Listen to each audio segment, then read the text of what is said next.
El Museo Arqueológico Nacional fue creado en 1867. Hace unos años se cerró para acometer una obra muy importante de reforma y modernización. En el programa de hoy vamos a conocer este nuevo museo.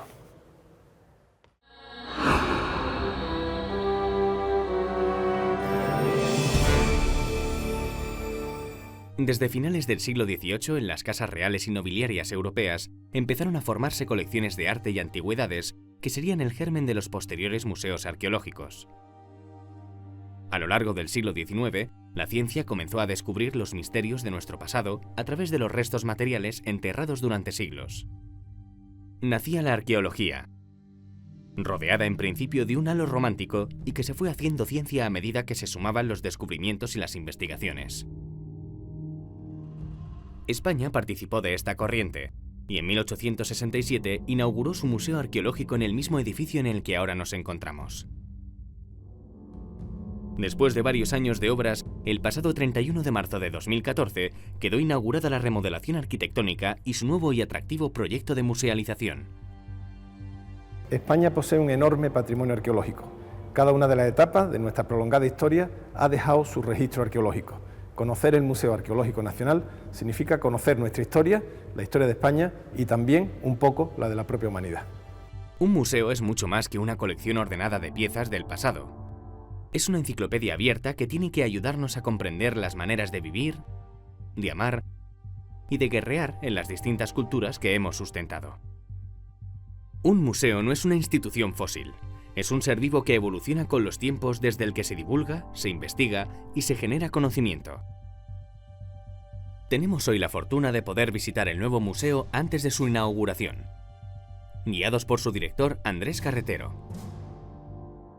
¿Qué se pretende con una reforma tan importante y positiva, ¿no?, del museo? ¿Qué se pretende? Hombre, una institución como el Museo Arqueológico Nacional, como todas las grandes instituciones, son costosas de reformar, con lo cual la última gran renovación se produjo pues, en los años 70. Las obras comenzaron a finales de los 60 y a lo largo de los 70 se hizo la museografía, ¿no? Es decir, hace prácticamente 40 años. En 40 años envejece el edificio, envejecen las instalaciones, envejece la propia exposición y sobre todo envejecen los contenidos. Envejece la interpretación de la historia, la ciencia avanzada, claro, hay muchos más conocimientos, ¿no? Entonces era el momento de renovar por completo el museo. Se podrían haber hecho renovaciones puntuales, parciales, pero todo el mundo, tanto en el museo como en el Ministerio de Educación, veían que eran pequeñas chapuzas, ¿no? Entonces se planteó un plan director que programó la actuación pues, prácticamente a 15 años y que desde 2002 se ha ido siguiendo de manera bastante sistemática para lograr una transformación completa de la institución, ¿no? La arqueología cada vez interesa más a la gente. Supongo que es una exposición pensada en el visitante, ¿no?, para darle a conocer algo tan complejo a veces como es la arqueología. Efectivamente, ¿no?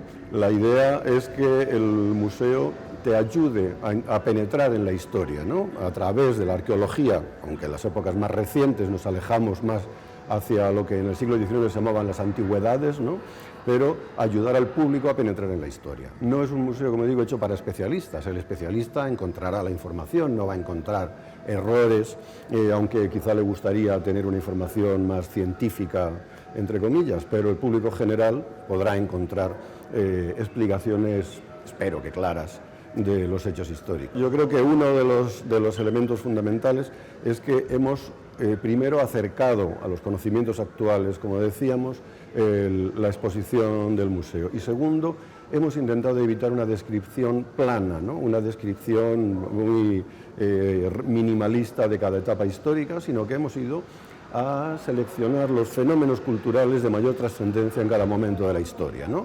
El Neolítico, pues no hay una descripción plana del Neolítico, sino cuáles son los elementos fundamentales. ¿Por qué el Neolítico es importante? ¿Qué es lo que una persona del siglo XXI tiene que saber sobre el Neolítico, ¿no? ¿Qué ocurrió en ese momento?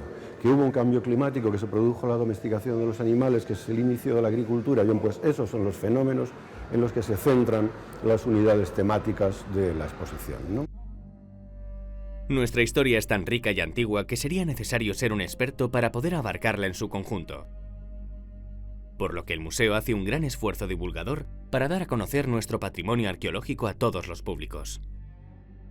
Estamos, por ejemplo, ante uno de los descubrimientos, consecuencia de los nuevos descubrimientos, ¿no? Esta pieza. Efectivamente, esto es una réplica de uno de los neandertales que ha aparecido en la cueva del Sidrón, en Asturias, que es un yacimiento que está proporcionando unos materiales excepcionales, ¿no?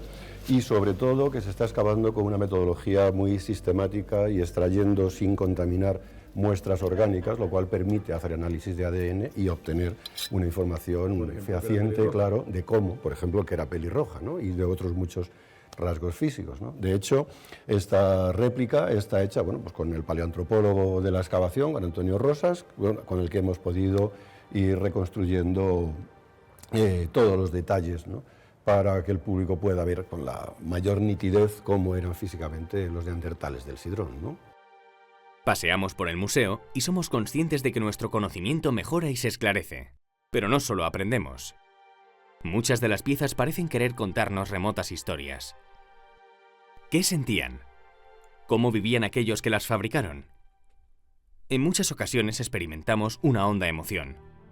¿Quién no se sobrecoge ante la belleza de las grandes damas ibéricas, ante los toros mallorquines o ante las joyas neolíticas?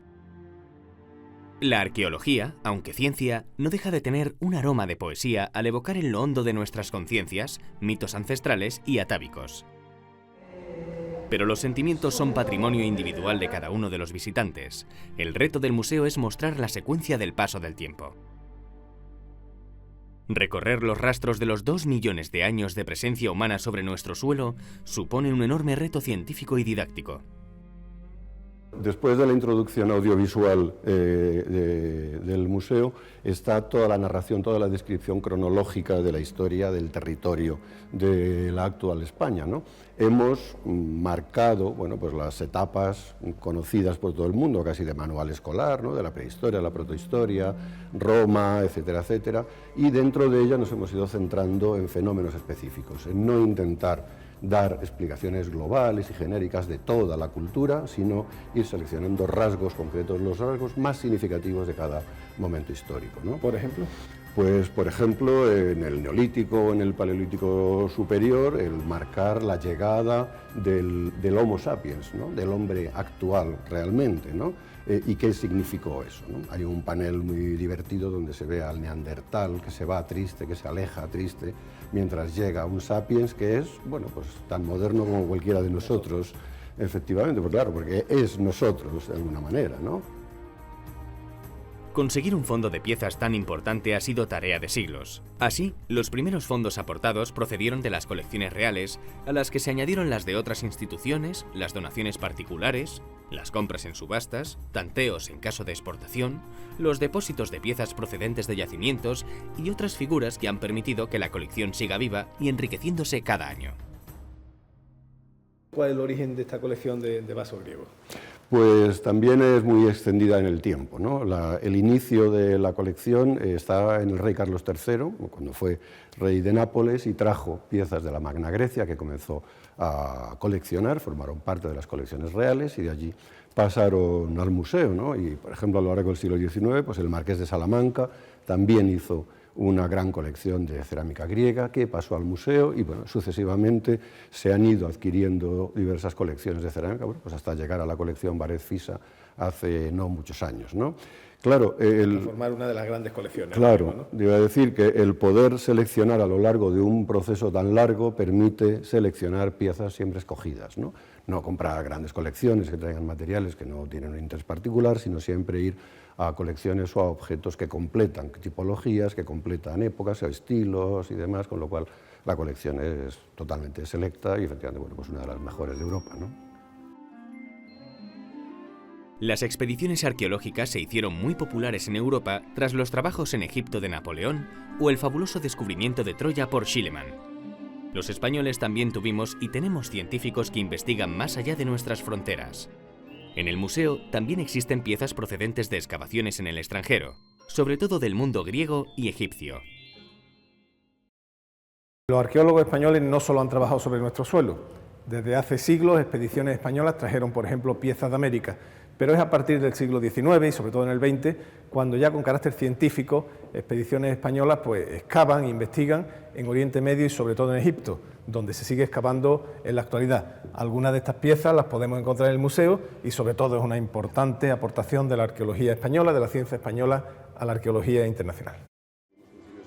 Visitar el Museo Arqueológico Nacional es sumergirnos en una sorprendente máquina del tiempo hasta nuestro pasado más remoto. Recorrer sus salas es sentir el pulso de la historia y adentrarnos en sus misterios. Algunas piezas nos asombrarán, otras nos emocionarán, nos harán reflexionar. Para aprender y sentir, nada como una visita al nuevo Museo Arqueológico Nacional. No se lo pierda.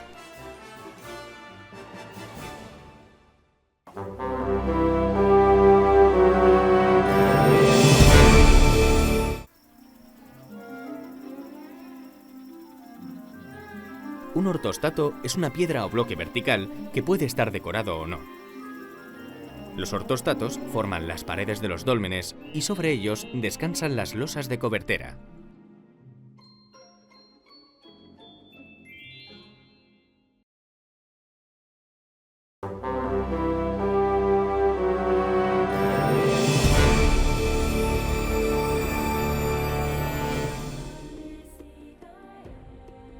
La creación de un nuevo espacio que albergara conocimiento, experiencias y materialidades era un desafío. La arqueología es la historia sustanciada en los objetos, en las actividades cotidianas y en las expresiones sublimes. Inmortaliza el poder, encarna la religión, sitúa una cultura ante las grandes preguntas. Es lo que permanece de los ritos, los hábitos, los valores y las leyes que un día fueron el presente. La fabricación de un espacio que acogiera y mostrara tamaña heterogeneidad era un reto de gran calado. La articulación de un viejo edificio para divulgar y deleitar en los tiempos modernos exigía una gran reflexión y la colaboración de decenas de personas. Había que introducir una narración contemporánea sobre piezas antiguas, maximizar los espacios para el trabajo experto y para las salas de exposición, y además resultar atractivo para los visitantes y funcional y acogedor para los trabajadores. Todo ello respetando la personalidad de la fachada y las principales piezas de la colección del Gran Museo. Juan Pablo Rodríguez Frade fue el hombre elegido. Proponemos una lectura del nuevo Museo Arqueológico Nacional a través de la gestación de sus espacios y del trabajo de un gran equipo de profesionales de diferentes ámbitos como la arquitectura, la conservación, la restauración y el mundo audiovisual. Una intención que hemos tenido, yo creo que al final responde mucho a lo que se puede contemplar, es que todo el mundo se sienta muy identificado con el museo, que no responda solo a las expectativas del arqueólogo, de la persona muy culta, o del niño, o del curioso, sino que cada cual se va a sentir como si el museo estuviera hecho a su medida. Todo el mundo va a encontrar el museo que él está buscando. Es un museo divertido, pero es un museo también, por otro lado, de gran calado intelectual. Realmente nos gustaría que todo visitante que venga aquí se encuentre como que este museo responde a lo que está buscando. Bueno, hay un primer reto arquitectónico importante, que es intentar actualizar un edificio del siglo XIX para las necesidades muy exigentes de un museo del día de hoy. Equilibrar esas necesidades con un edificio tan protegido como es este, probablemente es el mayor reto. Hemos intentado que la intervención fuera muy natural. No voy a decir que un homenaje a Jareño, pero que si Jareño viera la obra, dijera, este es mi edificio, nadie lo ha desfigurado, en resumidas cuentas, ¿no? Y al final el sello del arquitecto está en las obras, eso es evidente, es una tontería negarlo, ¿no? Pero sí que hemos querido como pasar un poquito desapercibido, que a lo mejor de esa manera luego a lo mejor pasa más apercibido, ¿no? Pero realmente no ha sido nuestra intención dejar un sello claro, una firma de autor, ¿no? Es un museo que tiene que aguantar muchos años, es un edificio muy importante que nació ya como museo y en absoluto necesita gestos frívolos de diseño para destacar. Uno de los elementos definitorios de cualquier arquitectura es su relación con la luz. ¿Cómo ha sido en esta ocasión? Los patios los proyectó Jareño en el siglo XIX, cubiertos, unos patios fantásticos, que en los años 50 del siglo XX se desmontó la montera. Por problemas que ignoro, se levantó esa montera, se quitó por humedades, se caería la montera, no sé qué ocurriría, y nosotros ahora, transcurridos 70 años, hemos vuelto a recuperar una montera para cubrir esos patios. Por un lado, recuperamos la tipología de patio en el edificio, que es una cosa que a Jareño le hubiera encantado, sin lugar a dudas, como espacio cubierto, no como espacio exterior. Y en esos patios, claro, tenemos el problema de la luz. La luz es un enemigo enorme para las piezas que se pueden fotodegradar. Entonces tenemos que exponer ahí piezas de piedra, mayormente, ¿no? Este es un museo que tiene muchísima luz. Tiene 3 fachadas, a 3 calles diferentes, y además el interior tiene un patio muy luminoso. Y al final, aunque a nosotros nos encantan los museos muy luminosos, tenemos que filtrar mucho esa luz, puesto que los ultravioletas es una radiación muy dañina para las piezas. En este caso, las premisas históricas han supuesto unos límites evidentes. El edificio nació como Palacio de Museos y Bibliotecas, nació así. No es que un usuario haya llegado después, ¿no? Son 2 vecinos que nació así el museo y la biblioteca, y a mí me parece que son 2 vecinos que se pueden llevar muy bien. No responde al proyecto exactamente inicial de Jareño. Ahora mismo la medianera entre los 2 edificios es un poco más difusa, hay plantas del Museo Arqueológico que invaden la Biblioteca Nacional, o sea, no es un corte en medianera exacto. Yo creo que se potencian los 2 usos y hoy en día tampoco el Museo Arqueológico Nacional ni la Biblioteca Nacional son instituciones que tengan que crecer mucho. Y si crecen, pueden crecer fuera de esta ubicación. Toda visita tiene un comienzo. La entrada al nuevo Museo Arqueológico Nacional es completamente nueva. Hemos optado por este nuevo acceso sin sacrificar el histórico se mantiene, ¿no? Se usará para determinados actos, pero este nuevo acceso permite una accesibilidad absoluta para todo tipo de personas y por otro lado permite llegar a unos espacios muy amplios de acogida para el público donde podemos encontrar exposiciones temporales, salón de actos, sala de conferencias, cafetería, tienda, etc. Servicios que sirven para la ciudad sin necesidad de acceder al museo. Y se entra en las salas pasando a la oscuridad de la prehistoria. El espacio y la narración están íntimamente unidos. En un museo de remodelado como es este, la narración tiene que estar supeditada a los espacios de los que uno dispone. Este es un museo que tiene 2 patios, por ejemplo. En los patios hay que exponer piezas que no se fotodegraden, piezas de gran formato. Eso ya nos condiciona que en un patio esté Roma, en otro patio esté el mundo ibérico, ya que la prehistoria esté en la planta sótano, parece que es lo que pega, ¿no? Un bajo nivel de iluminación, que la Edad Moderna esté en la planta superior, que la Dama de Elche esté en un sitio con una perspectiva que se pueda ver desde muy lejos. Al final, en la rehabilitación de edificios, la forma del edificio condiciona muchísimo la función. No se puede pretender ser extremadamente riguroso, sino que en algunos casos hay que ser un poco flexible para que las piezas se puedan contemplar perfectamente sin seguir un orden cronológico demasiado estricto que te puede llevar a un camino sin salida. Es un museo que tiene 1.200.000 piezas, más o menos. Se exhiben, se exponen cerca de 13.000, más o menos. Hay que hacer una selección enorme de esas colecciones.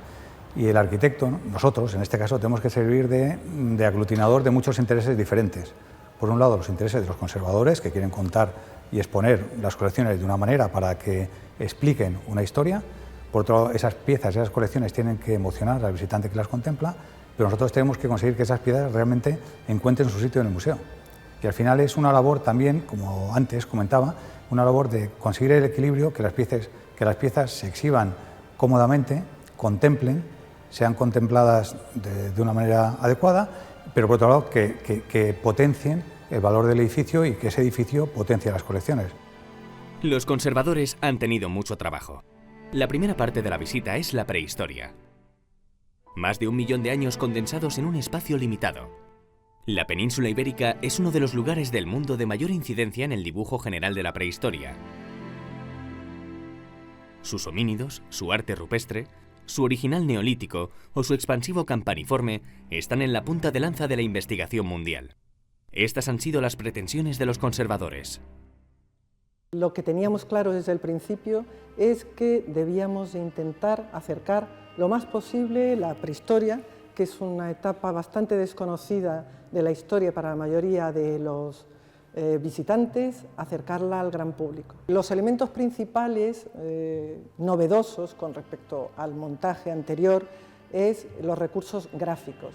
Si podéis ver aquí en esta sala, veis que se ha hecho uso de ilustraciones de gran formato para contextualizar precisamente los hallazgos, o sea, la información que nosotros proporcionamos en estas salas no es solo las piezas, sino también el contexto. Y este contexto está reflejado en estas ilustraciones de gran formato que demuestran la importancia, por ejemplo, en un primer momento del medio ambiente y cómo poco a poco se va antropizando el paisaje, el entorno. Además de las ilustraciones de gran formato, este discurso, estas nuevas salas van acompañadas de otros recursos también visuales, como son los audiovisuales, los vídeos. Entonces, estos recursos son muy importantes y cambian totalmente la visión que se tiene de la prehistoria. Te acerca, te resulta mucho más cercana y asequible, yo creo, para la mayoría de la gente. También los dioramas, las esculturas que tenemos aquí, del Homo ergaster, de Nariokotome, o del Neandertal, la Neandertal del Sidrón, ha sido otro recurso también visual. Nuestro público es, no sé, un 90 o un 95% escolar, y creemos que estos recursos les va a facilitar la comprensión de estos periodos. Lo que desde luego tiene este museo, y no tienen otros de la península, es unas magníficas colecciones de lo más representativo de toda la prehistoria. Las colecciones de Paleolítico son espléndidas, porque bueno, tenemos de excavaciones como Torralba y Ambrona o Áridos, que son excavaciones importantes.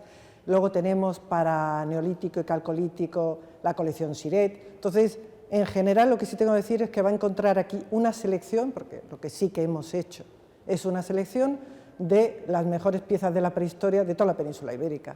Y eso es difícil, eso es imposible, no difícil, imposible encontrarlo en otro museo de la península.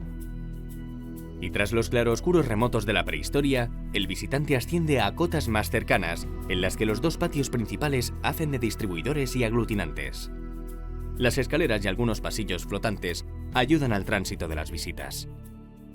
El museo tiene dos patios, patio norte y patio sur. En los dos hemos instalado unas escaleras, ¿no? Porque consideramos que los patios van a ser los aglutinadores del recorrido del museo, ¿no? Van a ser espacios de referencia constante en el visitante que esté recorriendo todas las salas. Un espacio de luz, luminoso, de encuentro, un sitio de encuentro. Y en la historia de los museos, la escalera aparece siempre como un elemento arquitectónico clásico. O sea, es una tipología como muy que aparece en todos los museos de los que nos podemos acordar, ¿no? Entonces queríamos que fuera una escalera con bastante presencia, una escalera cómoda, tanto de subida como de bajada, desde la cual que no solo sirviera para subir a las plantas de arriba, sino que realmente fuera propia circulación del museo, que sea un disfrute ir por ellas y poder contemplar, en este caso, las salas de arte romano, la sala de escultura romana, desde muchos niveles.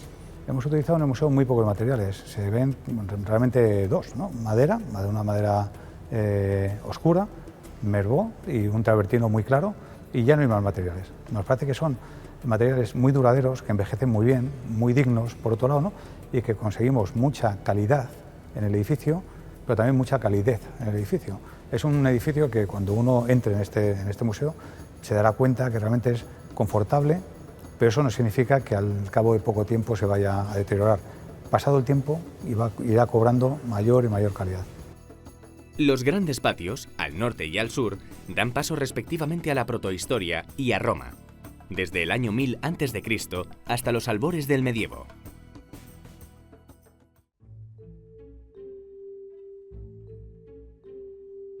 En las vitrinas se han eliminado los espejos y las lupas para que la observación de las piezas sea más clara.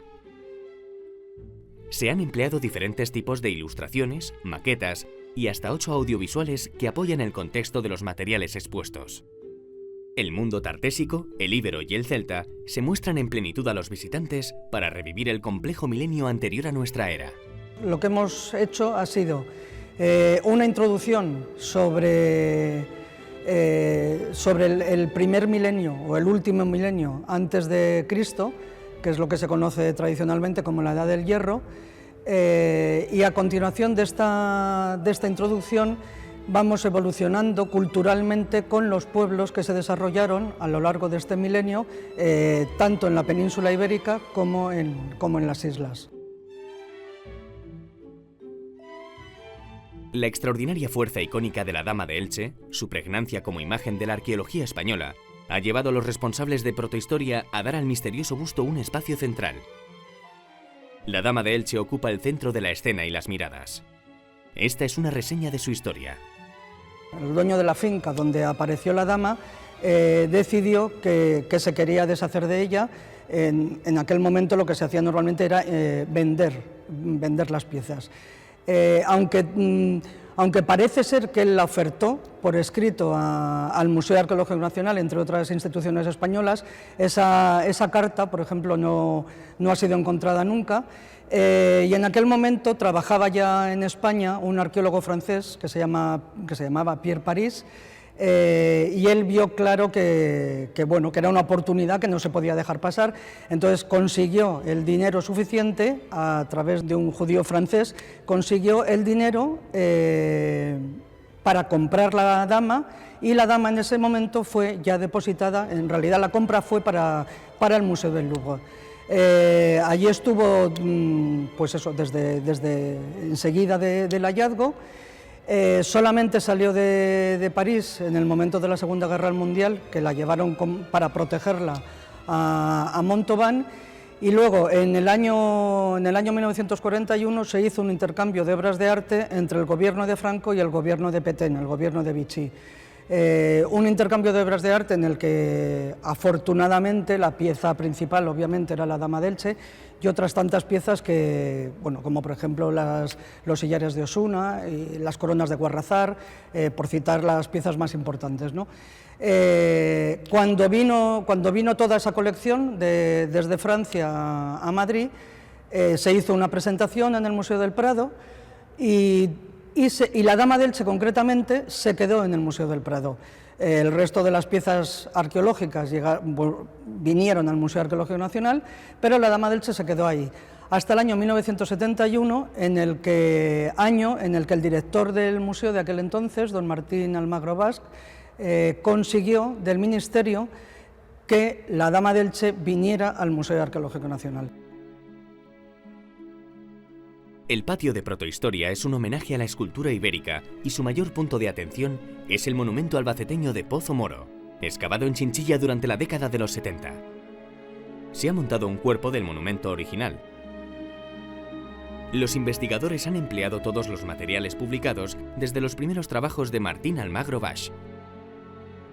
Se cree que en estado original, este monumento con influencias orientales pudo ser dedicado a un príncipe o rey local. En su configuración original llegó a alcanzar los 10 metros de altura. Es una parte, sí, porque, el monumento tiene 3 escalones primero, la zona inferior son 3 escalones, y luego el monumento tendría dos cuerpos, iniciado cada uno de ellos con 4 leones en las esquinas. El segundo cuerpo, que es el que no está reconstruido, sería, pensamos, similar al primer cuerpo, incluso que tendría también unos relieves en su entorno, y a continuación de ese segundo cuerpo, evidentemente el monumento terminaría con una cubierta, quizá coronado con otra escultura.